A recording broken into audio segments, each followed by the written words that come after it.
Hi welcome to మనం TV. నేను మీ Manoj. Marwadi go back అనే నినాదం హైదరాబాద్లో చాలా గట్టిగా వినిపిస్తుంది. సో ఇక్కడ చూస్తేనేమో చాలా వరకు బిజినెస్లు వాళ్ళు చాలా గట్టిగా గ్రిప్లో పెట్టుకున్న పరిస్థితి. మరి వాళ్ళు వెళ్ళిపోతే మరి ఇక్కడ బిజినెస్లు జరుగుతాయా లేదా? అసలు మార్వాడి గో బ్యాక్ అనే నినాదం కరెక్టేనా? మాట్లాడదాం. మనతో పాటు కట్టా కార్తిక్ గారు ఉన్నారు. నమస్కారం అండి. నమస్కారం. మార్వాడిని పంపించేయాలి, మార్వాడి గో బ్యాక్ అనేది అసలు కరెక్టా కాదా? వాళ్ళ బిజినెస్ వాళ్ళు చేసుకుంటున్నారు ప్రశాంతంగా, అయినా కానీ మా మీద ఎందుకు పడుతున్నారు? ఎక్కడో చిన్న చిన్న తప్పుల్ని మా అందరికీ, ఇండియా ఉన్న అందరికీ ఆపాదిస్తే మేము ఎక్కడికి పోవాలి? మా వల్లే ఇండియా ఎకానమీ దాదాపుగా 42% మా మీద ఆధారపడి ఉందనేది మార్వాడీలు చెప్తున్న మాట. నిజానికి సరే ఎవరి వర్షన్స్ అనేది పక్కన పెట్టేసి నేను చెప్పేది ఏంటంటే భూమి పుత్రులు అనే వాళ్ళు ఉంటారు. ఈ భూమి మీద పుట్టిన వాళ్ళు, వాళ్ళకి ఇక్కడ హక్కు ఉంటుంది అనేది వాళ్ళ భావన. ఇక్కడ ఉన్న అవకాశాలు తమకే దక్కాలనేది వాళ్ళ ఆలోచన. ఆ ఆలోచనలో తప్పలేదు. అవకాశాలు వాళ్ళకి దక్కే విధంగా అక్కడున్న పాలకులు చర్యలు తీసుకోవాలి. చర్యలు తీసుకోకుండా ఉంటే ఎవరో బయట వాళ్ళు వచ్చి వాళ్ళ మీద పెత్తనం చేస్తున్నారని ఫీలింగ్ కనుక వాళ్ళలో పడితే ఖచ్చితంగా వాళ్ళ నుంచి రిజర్వేషన్ వస్తుంది, వాళ్ళ నుంచి ఒక డిమాండ్ వస్తుంది. సరే, ఈ డిమాండ్ రావటం మంచిదా కాదా? ఎందుకంటే ఇలా భారతదేశం ఎవరు ఎక్కడైనా బతకొచ్చు కదా, ఎవరు ఎక్కడైనా వ్యాపారం చేసుకోవచ్చు కదా, ఇలా ప్రపంచమే గ్లోబలైజేషన్ అయ్యి చిన్నదైపోయింది కదా, మన వాళ్ళు అమెరికాలో లేరా, మన వాళ్ళు గుజరాత్ బయట రాష్ట్రాల్లో లేరా, బయట దేశాల్లో బయట రాష్ట్రాల్లో మన వాళ్ళు ఇంతమంది ఉన్నప్పుడు వాళ్ళు మన కాడికి వచ్చి బిజినెస్ చేసుకోవడం తప్పేలా అవుతుంది? అయినా భారతదేశ రాజ్యాంగం ప్రకారం వాళ్ళు ఎక్కడైనా బిజినెస్ చేసుకునే అవకాశం ఉంది కదా, భారతదేశంలో ఎవరు ఎక్కడ నివాసం ఉండి ఎక్కడ పని చేసుకునే హక్కైనా ఉంది కదా అనేది ఒక లాజిక్. ఈ లాజిక్ కూడా ఒకసారి పక్కన పెట్టేసి తెలంగాణలో గతంలో ఒక నినాదం వచ్చింది, ఆంధ్ర వాళ్ళ గో బ్యాక్. ఆంధ్ర వాళ్ళు తెలంగాణ వర్ణాలని మొత్తాన్ని హోల్డ్ చేసి పెట్టుకొని తెలంగాణలో ఉన్న అవకాశాలు మొత్తం పొందుతున్నారు. దానివల్ల స్థానికులకి అవకాశాలు లేకుండా పోతున్నాయి. కాబట్టి మన నీరు కబ్జా చేయబడుతుంది, మన నియామకాలు కబ్జా చేయబడుతున్నాయి, మన నిధులు కబ్జా చేయబడుతున్నాయి. కాబట్టి ఆంధ్ర వాళ్ళు గో బ్యాక్ అని తెలంగాణ ఉద్యమం ఉవ్వెత్తున లేచింది.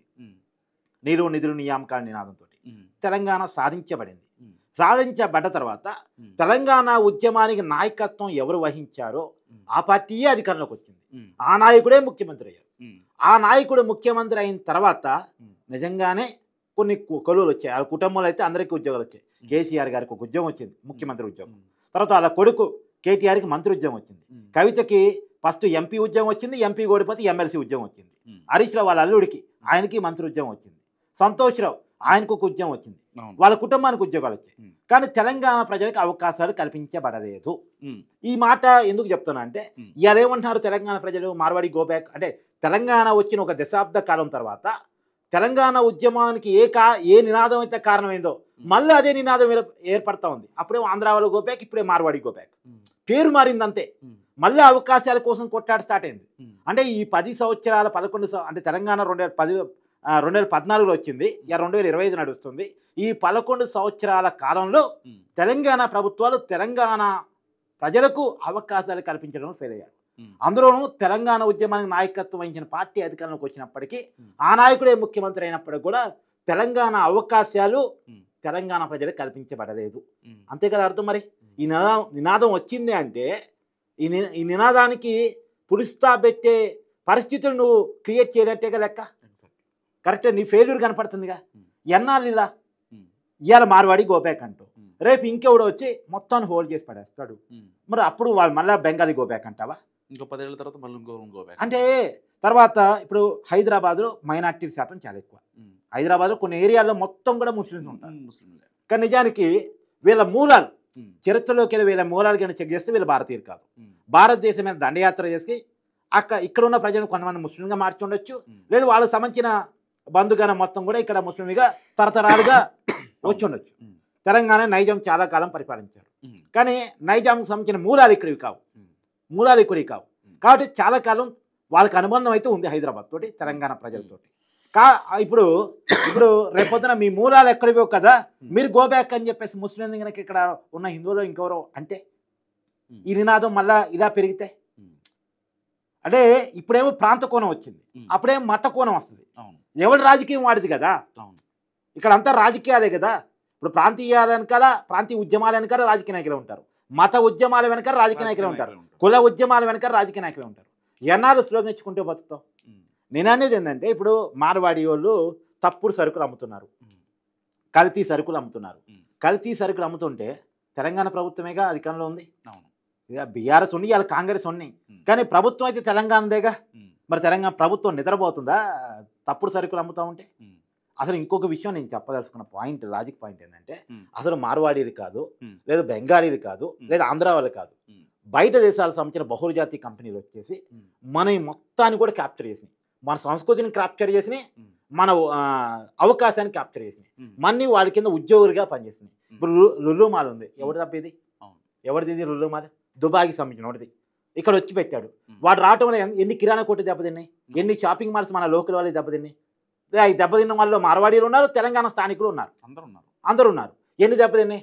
మరి బయట దేశంలో వచ్చి మన మీద పెత్తనం చేసి వాడు వ్యాపారం చేసుకుంటూ మన అవకాశాలు దెబ్బతీస్తున్నాడు, మళ్ళీ వాడు ప్రభుత్వాల నుంచి రాయితీలు పొందుతున్నాడు. మరి దీన్ని నువ్వు ప్రశ్నించవా? ఇప్పుడు డీమార్ట్ వచ్చింది, డీమార్ట్ ఎవరిది? డీమార్ట్ మన దేశందా, బయట దేశంది.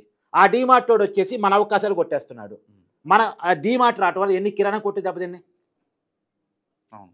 మరి దీని మీద నువ్వు మాట్లాడవా?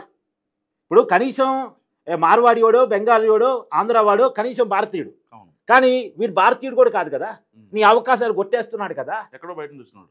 వీడు మళ్ళీ ఏం చెప్తాడు, నేను అన్ని ఉద్యోగాలు కల్పిస్తానని ప్రభుత్వాల దగ్గర రాయితీ పొంది, నీరు నేల పొంది, అవకాశాలు రాయితీలు పొంది పెద్ద ఎత్తున బిజినెస్ పెడుతున్నాను పేరుతోటి వాడు మన అవకాశాలు మొత్తం క్యాప్చర్ చేస్తాడు.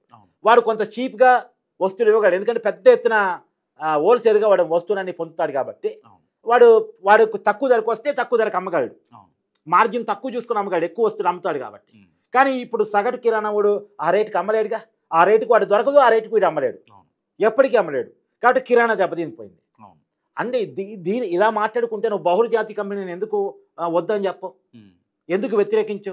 అవి కావాలి కానీ వద్దా? మరి పర్టికులర్గా మార్వాడీలు ఎందుకు? ఇప్పుడు మార్వాడి కల్చర్ హైదరాబాద్లోకి వచ్చింది, తెలంగాణలోకి వచ్చిందా నువ్వు అంటున్నావు, కానీ బహుళజాతి కల్చర్ అంటే అమెరికన్ కల్చర్, వెస్ట్రన్ కల్చర్ కూడా హైదరాబాద్లోకి వచ్చిందిగా. ఇప్పుడు చినిగిపోయిన చెట్టీలు వేసుకోవడం ఎవరి కల్చర్? అది సగం గుడ్డలు, చినిగిపోయిన గుడ్డలు, ఎవరి కల్చర్? అది వెస్ట్రన్ కల్చర్ మన దగ్గరకు వచ్చిందిగా. మరి ఆ కల్చర్ని వ్యతిరేకించవే. నువ్వు మార్వాడి కల్చర్ని వ్యతిరేకించడం పక్కన పెట్టి వెస్ట్రన్ కల్చర్ని కూడా వ్యతిరేకించాల్సింది. ఏదో శ్రీహరి సినిమాలో పాట ఉంటుంది అబ్బా, పల్లెలు ఆగమైపోయినాయి అని చెప్పేసి, అవును అవును మంచి పాట, పల్లె కన్నీరు పెడుతుందని చెప్పేసి ఒక అద్భుతమైన పాట. ఆ రోజుల్లోనే తెలంగాణలో కావచ్చు, తెలుగు రాష్ట్రాలు కావచ్చు, కుల వృత్తులు ఏ రకంగా దెబ్బతింటున్నాయి, ఎవరి వల్ల దెబ్బతింటున్నాయి అని చాలా క్లియర్గా పాట రాశారు. మరి చాలా క్లియర్గా అప్పట్లోనే బహుళజాతి కంపెనీలు ఈ కంపెనీలు వెస్ట్రన్ కంపెనీస్ వచ్చేసి మన కుల వృత్తుని ఏ రకంగా దెబ్బతీస్తున్నాయి, మన వ్యాపారాన్ని ఏ రకంగా దెబ్బతీస్తున్నాయి, మనకున్న అవకాశాన్ని ఏ రకంగా దెబ్బతీస్తున్నాయి, చివరికి ఓనర్ని కాస్త నౌకరిగా ఎలా మారుస్తున్నాయి, మనకున్న కిరాణా షాపు ఓనర్షిప్ను బంద్ చేసుకొని మన వీడి దగ్గర నౌకరిగా పనిచేయాల్సిన పరిస్థితి. ఆ పరిస్థితిని ఆ రోజుల్లోనే చెప్పారు, కానీ ఈ రోజుల్లో మనం చర్చించుకుంటాం. మరి అసలు శత్రువు ఎవరో గమనించకుండా నువ్వు పోరాటం చేయడం వల్ల ఫలితం ఉంది, అంతే కదా. నీ శత్రువు ఎవరో నీకు తెలియాలి, నీ అవకాశాలు కొట్టేస్తుంది ఎవరో నీకు తెలియాలి, అప్పుడే యుద్ధం చేయగలవు. శత్రువు ఎవరో తెలియకుండా ఎప్పటికీ ఎంతసేపటికి నా అవకాశాలని కొట్లాడితే ఎన్నాళ్ళు కొట్లాడతావు? ఏదో గుడ్డిగా చేస్తే కాదు కదా. రెండోది, నీ అవకాశాల కోసం నిన్ను ర్యాలీ చేసుకొని నీ వల్ల ఇంకోటి లబ్ధి పొందుతున్నాడు. ఇప్పుడు తెలంగాణ ఉద్యమం వచ్చింది, తెలంగాణ రాష్ట్రం కూడా వచ్చింది, దానివల్ల ఒక కుటుంబానికి లబ్ధి జరిగింది, నీకేం లబ్ధి జరిగింది? నిజానికి నీకు గనుక లబ్ధి జరిగి ఉండుంటే, తెలంగాణ ప్రజలకు గనుక అవకాశాలు దొరికి ఉండుంటే ఇవాళ గోబ్యాక్ మార్వాడి నినాదం వచ్చి ఉండేదా? ఇవాళ అవకాశాలు రాలేదు కదా, ఉద్యోగాలు రాలేదు, వ్యాపారాల్లో అవకాశాలు రాలేదు, విద్య ఉపాధి వ్యాపార రంగాల్లో అవకాశాలు కల్పించడంలో 11 సంవత్సరాలు తెలంగాణ ప్రభుత్వాలు, 11.5 సంవత్సరాలు తెలంగాణ ప్రభుత్వాలు ఫెయిల్ అయినాయి. కాబట్టే మళ్ళా స్లోగన్స్ వినపడతా ఉన్నాయి. కాబట్టి దీన్ని చర్చించాలి. దీన్ని చర్చించకుండా ఈ ఉద్యమం చేయడం వల్ల ప్రయోజనం లేదు. ఈ ఉద్యమానికి గల కారణాన్ని చర్చించాలి, ఈ ఉద్యమ నేపథ్యాన్ని చర్చించాలి. మళ్ళీ ఈ ఉద్యమం గతంలో ఎవరైతే వాడుకున్నారో మళ్ళీ వాళ్ళ చేతుల్లోకి, వాళ్ళ కబంధస్తాల చేతుల్లోకి ప్రాంతీయ ఉద్యమాలు నిర్మించి సానుభూతి పొంది దాని ద్వారా అధికారం తెచ్చుకుందాం అనుకున్న వాళ్ళ చేతుల్లోకి వెళ్లకుండా జాగ్రత్త పడాలి. యా, థ్యాంక్ యూ కార్తిక్ గారు. సో ఇది కార్తిక్ గారి అనాలిసిస్. మరి మార్వాడీల్ని పంపించాలా వద్దా, మీరేమనుకుంటున్నారో మస్ట్గా కామెంట్ రూపంలో చెప్పండి మీ ఒపీనియన్. చూస్తూనే ఉండండి మనం టీవీ.